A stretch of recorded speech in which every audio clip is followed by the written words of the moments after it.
Assalamualaikum warahmatullahi wabarakatuh. Jumpa lagi di channel saya teman-teman.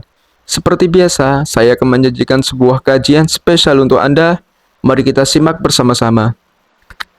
Saya tidak akan membahas terlalu dalam mengenai fadilah-fadilah istighfar karena terulang, betul tidak?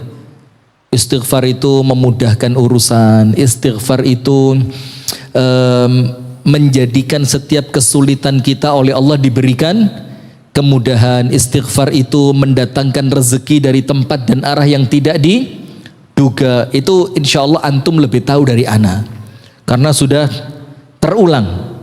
Nah, sekarang saya mau ambil satu materi serupa itu, tapi kemudian dari sisi yang berbeda.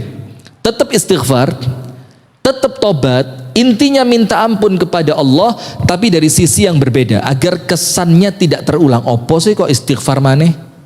Bahkan orang disuruh istighfar sekarang, Mbak, ngamuk. Loh aku mari lapo kok kongkon istighfar iku. Iya kan? Nah, maka sekarang saya bacakan ucapan Al-Imam Ibnul Qayyim tentang istighfar dan taubat. Ibnul Qayyim mengatakan, "Fa idza aradallahu bi'abdihi khairan, fataha lahu abwabat taubah." Ini ciri ketika Allah menginginkan seseorang itu mendapatkan kebaikan, oleh Allah orang itu akan diringankan beristighfar. Jadi kalau tiba-tiba ya, kadang-kadang kan kita ini zikir itu, Pak, itu bukan kemauan kita tapi dorongan hati, kayak moro-moro kepingin gitu, terasa enggak? Kayak tiba-tiba kita kayak ringan gitu istighfar, tiba-tiba kayak ringan gitu baca subhanallah walhamdulillah wala ilaha illallah wallahu akbar, tiba-tiba kayak ringan gitu sholat sunnah. Dan itu semua ketika tiba-tiba Anda tergerak tanpa kemudian Anda merasa ini ada apa, tiba-tiba lisan itu kok pengen istighfar ya. Sampai kadang-kadang panjenengan pakai alat yang di jari itu, yang dicetek, hitungan untuk zikir itu, Anda kadang-kadang astagfirullah, astagfirullah, gak kerasa, moro-moro sudah sampai 700, sampai 1200, bahkan ada yang sampai 5000, karena lagi tergerak hatinya untuk apa? Istighfar. Itu tandanya apa? Dikatakan oleh Ibnul Qayyim, ketika Anda tergerak untuk beristighfar, itu tanda saat itu Allah sedang memiliki kemauan baik untuk Anda. Allah sedang menginginkan kebaikan untuk Anda. Kemudian disebutkan oleh Al-Imam Ibnul Qayyim Al-Jauziyah, wa qad takunu as-sayyi'atu sababu rahmatillah. Dan terkadang kata Ibnul Qayyim, orang yang tergerak istighfar itu kan otomatis sambil dia istighfar itu sambil mikir kan, ini dosa apa yang saya istighfari. Pernah nggak begitu? Pasti kan?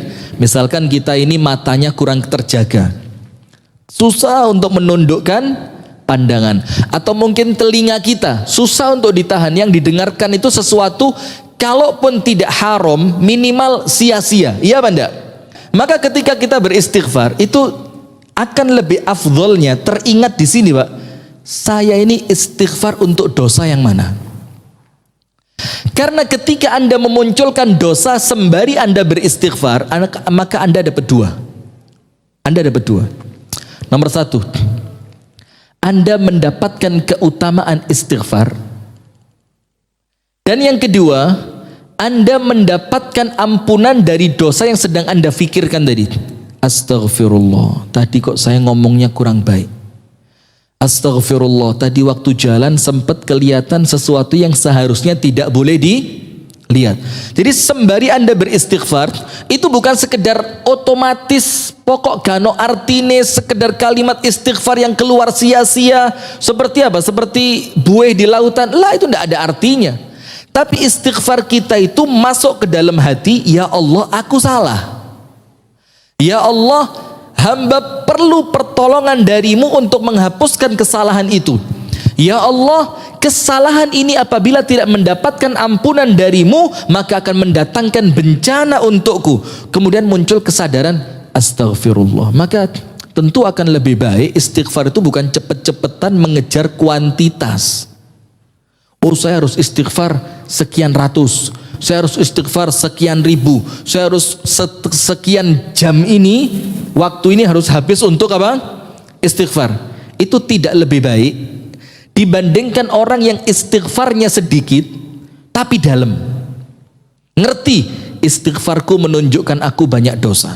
Istighfarku menunjukkan bahwa aku memiliki Allah yang maha pengampun. Istighfarku menjadikan aku merasa takut dengan dosa yang telah aku lakukan. Istighfarku adalah harapanku agar Allah memberikan ampunannya kepadaku. Itu semakin dalam makna istighfar yang Anda masukkan ke dalam hati, semakin berkualitas istighfar Anda. Itulah kenapa ketika Rasulullah Shallallahu Alaihi Wasallam sholat malam, itu kan jumlahnya tidak banyak. Apanya yang banyak? Bacaan ayatnya. Sampai ada sahabat, ada dalam satu riwayat Anas bin Malik, dalam riwayat yang lain Mu'ad, banyak riwayatnya. Sahabat ikut sholat tahajudnya Nabi Muhammad. Apa yang terjadi? Fahamam tusu. Sahabat ini ngomong apa? Sampai saya berniat jelek, kepingin tak tinggal. Kenapa? Satu rakaat itu 2 juz seperempat, bahkan lebih. Al-Baqarah tok 2 juz seperempat, ditambahi surat berikutnya, ditambahi surat berikutnya. Kemudian ada sahabat lagi datang sama ibunda Aisyah, tanya, wahai ummal mukminin, ceritakan kepadaku bagaimana sholatnya Rasulullah. Ibunda Aisyah tanya apa? Jangan tanya bagus dan panjangnya, kalian akan apa? Ya akan merasa berat untuk mengikutinya. Itu Rasulullah, jumlahnya tidak sampai bombastis. Rasulullah sholat tahajud 1000 rakaat dalam satu malam. Tidak. Bahkan dalam kitab Bulughul Maram, ibunda Aisyah mengatakan tidak lebih di dalam dan di luar Ramadan dari berapa rakaat? 11. Tapi panjangnya, bagusnya, khusyuknya. Karena yang Allah cari bukan kuantitasnya tapi apa? Kualitas. Nah, maka dikatakan boleh jadi kesalahan yang Anda lakukan kemudian memunculkan kesadaran untuk beristighfar, itu sebab datangnya rahmat Allah untuk Anda. Jadi ternyata kesalahan itu bisa justru narik rahmatnya siapa? Allah. Tapi ingat, yang narik rahmatnya Allah jangan salah faham, bukan kesalahannya, tapi apa yang Anda lakukan setelah Anda melakukan kesalahan. Saya ulang ya. Jadi jangan, berarti kesalahan ini narik rahmatnya Allah. Lek ngono tak salah terus saya. Bukan, tapi apa? Apa yang Anda lakukan setelah Anda mengaku diri Anda melakukan kesalahan. Nabi Adam. Tahu Nabi Adam? Di surga makan buah yang oleh Allah dilarang. Wala taqrabu hadhihi syajarata fatakuna minadh dhalimin. Yang satu ini jangan dideketin. Nanti kamu salah, nanti kamu zalim. Akhirnya diganggu sama setan, kemakan itu buah. Turun kemana? Ke dunia. Allah yang ngajarin Nabi Adam bagaimana minta ampunnya. Apa kata Allah? Fatalaqa Adamu min rabbihi kalimatin fataba alaih. Allah ajarkan kepada Nabi Adam alaihi salam untuk mengucapkan beberapa kalimat yang dengan kalimat itu Allah beri tobat untuk Nabi Adam. Kalimatnya apa? Rabbana zalamna anfusana wa illam taghfir lana wa tarhamna lanakunanna minal khasirin. Yang doa ini disebutkan oleh Ibnul Qayyim juga, ini sebab kalau doa oleh Allah cepat dikabulkan. Maka banyak orang berdoa mesti diselipi apa? Rabbana zalamna anfusana wa illam taghfir lana wa tarhamna lanakunanna minal. Tapi sayangnya metune otomatis gak kroso. Yang kita mau itu Anda rasain. Rabbana zalamna anfusana. Mikir, tadi melakukan ini saya zalim. Tadi melakukan ini saya zalim. Tadi waktu sholat saya merasa ini saya zalim. Tadi sebelum sholat saya begini saya zalim. Tadi ada waktu luang saya tidak pakai baca Al-Quran saya zalim. Dirasain Rabbana zalamna anfusana. Ditambahi wa illam taghfir lana. Kalau sampai tidak engkau ampuni ya Allah. Kalau sudah tidak diampuni sama Allah, kita tahu kan, satu dosa kecil saja yang tidak diampuni oleh Allah sudah menjadikan kita pantas masuk neraka. Satu dosa kecil. Kenapa begitu? Karena tidak akan masuk surga kecuali orang yang bersih. Maka itulah fungsinya neraka untuk apa? Mensucikan. Nah makanya kalau ada satu yang tidak Allah ampuni, wa illam taghfir lana, kalau sampai tidak engkau ampuni ya Allah, wa tarhamna, dan karena tidak dapatnya kami ampunanmu, maka engkau tidak merahmati kami. Tidak ada ceritanya orang tidak diampuni kemudian dirahmati, tidak ada. Maka ampunan Allah turun dengan istighfar kita tadi, baru orang yang diampuni itu adalah orang yang Allah rahmati. Maka bilang, wa illam taghfir lana wa tarhamna lanakunanna minal khasirin. Pasti kami rugi. Nah, kemudian hadirin, kesalahan tadi itu menjadi sebab rahmatnya Allah. Kenapa? Karena setelah dia salah, dia ngerti, oh, ini kesalahan tidak boleh didiemin. Kesalahan ini pasti mendatangkan keburukan. Faman ya'mal mithqala dzarratin khairan yarah wa man ya'mal mithqala dzarratin syarran yarah. Apa artinya syarran yarah? Sedikit sekecil apapun kesalahan yang Anda lakukan pasti ada dampaknya. Nah, maka dengan itu dikatakan oleh sebagian salaf apa? Wa inni 'asaitu rabbi, ketika aku bermaksiat kepada Allah, apa yang terjadi? Fanadhartu athara dzalika fi khuluqi dabbati wa imraati. Ketika aku melakukan maksiat, secara langsung itulah Allah tampakkan dampaknya pada kendaraanku dan pada istriku. Mobil tidak ada apa-apa tiba-tiba rusak. Untuk hitungan mobil masih sehat, masih muda. Baru jalan kira-kira 15.000 kilometer. Secara tahun mungkin baru dipakai mungkin setengah tahun. Normalnya hitung-hitungan manusia mobilnya tidak mungkin rusak. Tiba-tiba ada kendala di mesinnya, hati-hati. Atau istri, tiap hari menyenangkan, ketemu senyum, nyambut, mas mau makan apa? Mas mau minum apa? Disambut. Ini hari itu Anda datang, istri tiba-tiba, mas mau tak makan? Loh, jadi berubah sudah. Maka hati-hati, kata para salaf apa? Itu pasti karena famay ya'mal mithqala dzarratin syarran yarah. Allah tampakkan dampak dari dosa itu. Imma fid dunya wa imma fil akhirah. Boleh jadi di dunia, boleh jadi di akhirat. Nah, karena kesadaran dosa itu mendatangkan dampak buruk, akhirnya kita takut kan? Rasa takut yang muncul dari keburukan itu rahmatnya Allah. Karena Anda takut dari keburukan yang Anda lakukan. Contoh gini, kita semuanya kan tahu ya, buah jatuh tidak jauh dari pohonnya. Kemudian dalam istilah Islam itu kan ada ceritanya Umar bin Al-Khattab itu memarahin seorang anak karena anaknya durhaka. Ternyata anaknya bilang apa? Ini salah bapak saya tidak pernah ngajarin agama, bapak saya tidak pernah nyariin untuk saya ibu yang baik. Umar bilang, berarti kamu nakal karena salahnya siapa? Bapakmu. Nah, maka karena kekhawatiran dampak buruk dari dosa tadi menjadikan kita takut berbuat dosa. Lek wes kadung, sekarang masalahnya terlanjur berdosa, maka Allah kasih cara dengan istighfar. Nah, maka istighfar setelah kita berdosa itu rahmatnya Allah. Tapi sekarang begini Pak, ada orang-orang setelah melakukan dosa merasa kotor. Akhirnya dia merasa, jolah, koniki sopo? Kamu ini habis ngapain? Kok sok-sokan mau sholat ke masjid? Loh, kamu ini barusan minum apa? Kok sok-sokan denger azan mau wudhu, mau di soft yang pertama? Kamu akhirnya orang ini terhalang dari kebaikan. Dan kebaikan yang terhalang darinya salah satunya istighfar. Dan itu kata Ibnul Qayyim, talbisu iblis. Godaannya iblis. Tak kasih contoh gini. Na'udzubillah, a'azzanallahu wa iyyakum ajma'in. Semoga Allah menyelamatkan kita semua ya. Amin ya rabbal alamin. Na'udzubillah, ada seorang habis berzina, pulang zina. Na'udzubillah, a'azzanallahu wa iyyakum. Pulang zina, di mobil, nyetir mobil, dia mau pulang ke rumahnya atau naik motor gitu. Dia mau pulang ke rumahnya. Terus di jalan tadi terbersit dalam hatinya perasaan ingin istighfar. Loh, saya kok begitu ya? Itu tanda Allah rahmat sama dia.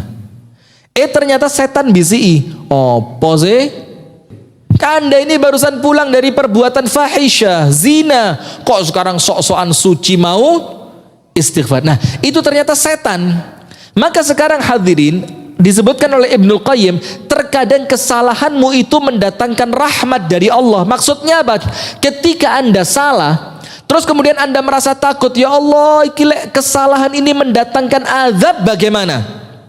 Maka apa yang terjadi? Tiba-tiba seketika itu Anda istighfar. Nah, maka istighfar itulah artinya rahmat dari Allah untuk Anda. Ketambahan, bukan cuma itu. Tambahannya apa? Setelah Anda melakukan kesalahan, ternyata apa? Anda menjadi orang yang tidak merasa suci. Ketika kita ini mulai bangga dengan ibadah kita, Allah akan paksa kita untuk istighfar. Sementara mohon maaf Pak, kita ini kalau ndak kroso dosa, bisa ndak istighfar? Ya rata-rata ndak.